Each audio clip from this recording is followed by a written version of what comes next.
थी, इस खबर में आपने देखा था कि उत्तर प्रदेश में 50 ब्राह्मण विधायक जो हैं एक साथ बैठ के मीटिंग की है और मीटिंग की तस्वीरें जैसी सोशल मीडिया पर वायरल हुई, उसके बाद जो है योगी आदित्यनाथ की टेंशन बढ़ गई कि आखिर चुनाव से पहले ये क्या हो रहा है। आप सभी को पता है कि उत्तर प्रदेश में साल 2027 के जनवरी में यूपी विधानसभा का चुनाव है और इस चुनाव से पहले 50 ब्राह्मण विधायकों ने एक साथ बैठ के बैठक किया।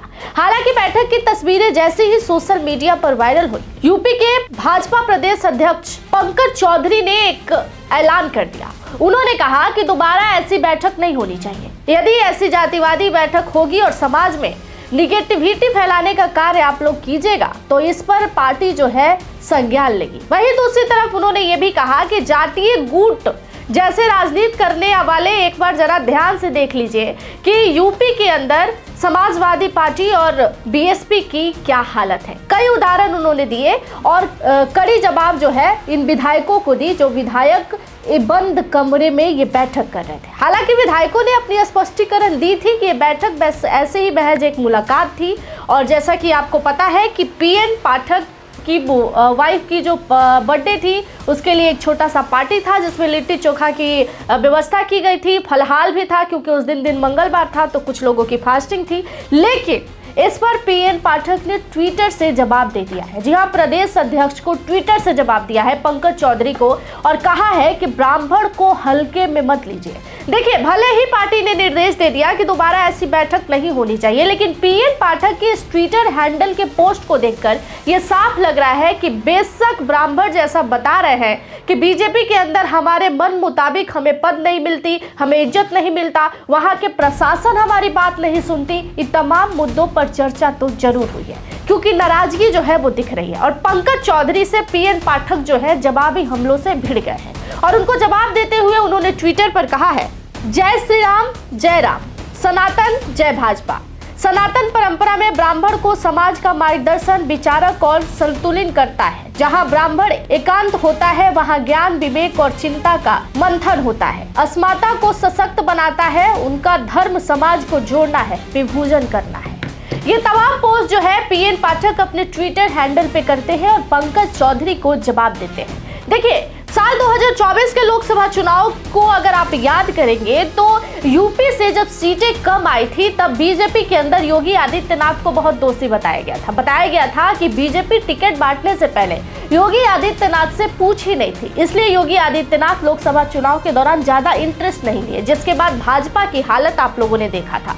उसी को देखते हुए केंद्रीय मंत्री और सांसद पंकज चौधरी को दिल्ली से यूपी भेजा गया प्रदेश अध्यक्ष बनाकर। हालांकि अगर आप ध्यान से चीजों को समझेंगे तो पंकज चौधरी में और योगी आदित्यनाथ में भी बहुत अच्छा खास बॉन्ड नहीं है, उन दोनों में ज्यादा बनाव नहीं रहता है। लेकिन चूंकि दिल्ली के बैठे लोग ये जानते हैं कि उत्तर प्रदेश में योगी आदित्यनाथ के सिवा किसी का चलेगा नहीं और वो जो चाहेंगे वही वहां पर होगा, इसलिए पंकज चौधरी को भेजा गया। पंकज चौधरी अब आने के साथ ही ब्राह्मण विधायकों से भिड़ गए। अब ब्राह्मण विधायक की जनसंख्या बीजेपी के अंदर 46 है, एक दो नहीं है। और जिन लोगों ने बैठ के बैठक की, इस बैठक में कहीं ना कहीं ये बातें तो जरूर हुई होगी कि भाजपा में जिस तरीके की हमारी वैल्यू है, हम चूंकि हमारी जनसंख्या भी अधिक है, हम अधिक संख्या में उसमें विधायक है और उसके बाद भी हमारी वैल्यू कुछ भी नहीं है। आप सभी को पता है कि योगी में डिप्टी सीएम के पद पर भी ब्राह्मण के विधायक है, लेकिन उनको भी कहा जाता है कि उनकी भी वैल्यू कुछ खास नहीं है, जिसको लेकर नाराजगी विधायकों ने दिखाई है।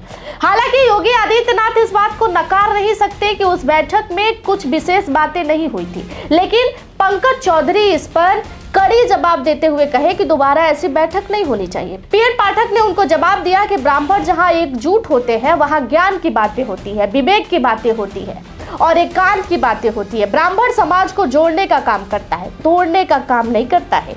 ये जवाबी हमला जो है पीएन पाठक ने पंकज चौधरी को दिया है और उसके बाद यूपी की सियासत जो है वो गर्मा गई है। देखिए, हमने आपको बताया कि 27 में चुनाव है और चुनाव से पहले ये बैठक बीजेपी हल्के में नहीं ले सकती और चूंकि पंकज चौधरी को दिल्ली से इसीलिए भेजा गया है कि आप पहले से जाके वहां पर रणनीति बनाइए, कुछ भी ऊपर नीचे नहीं होना चाहिए, नहीं तो वहां की सत्ता जो है हाथ से चली जाएगी। योगी आदित्यनाथ जहां बैठे हैं वो इतनी छोटी जगह नहीं है और योगी आदित्यनाथ की पकड़ यूपी में भी इतनी छोटी नहीं है, लेकिन सियासी गलियारों में इस बात की भी चर्चा तेज है कि पंकज चौधरी के साथ योगी आदित्यनाथ की बातचीत की तालमेल बहुत बढ़िया नहीं है, यानी कि दोनों एक दूसरे के सोच से बिल्कुल विपरीत है।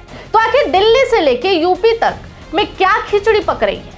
ये विधायक जो एक साथ बैठ के बैठक किए, इस बैठक में उन्होंने ये तो जता दिया कि ब्राह्मण समाज जो है बीजेपी से नाराज है, क्योंकि बीजेपी जो है ब्राह्मण को उस तरीके की इज्जत नहीं देती, उस तरीके की वैल्यू नहीं देती जिस तरीके का वैल्यू बीजेपी के अंदर ब्राह्मण विधायक चाहते हैं। ऊपर से बातें करने के बजाय, पूछने के बजाय कि आपको चाहिए क्या, आपकी नाराजगी क्या है, पंकज चौधरी ने जवाबी हमले के तौर पर कह दिया कि दोबारा ऐसी बैठक होनी ही नहीं चाहिए। पीएन पाठक इस बात से नाराज हो गए और उन्होंने ट्विटर के माध्यम से उनको जवाब दे दिया।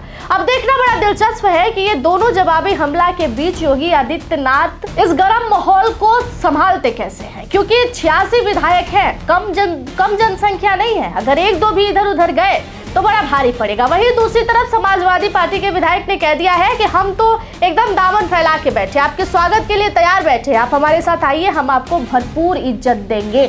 और अगर थोड़ा भी इधर उधर हुआ, और आप सभी को पता है कि राजनीति में ब्राह्मण राजपूतों की अहम भूमिका है यूपी के अंदर, अगर थोड़ी भी चीजें बिगड़ी तो बहुत भारी नुकसान भारतीय जनता पार्टी को सहना पड़ जाएगा। इस खबर पर आपका क्या राय है, कमेंट सेक्शन में जरूर बताइएगा। बाकी की तमाम जानकारियों के लिए जुड़े रहिएगा हमारे साथ।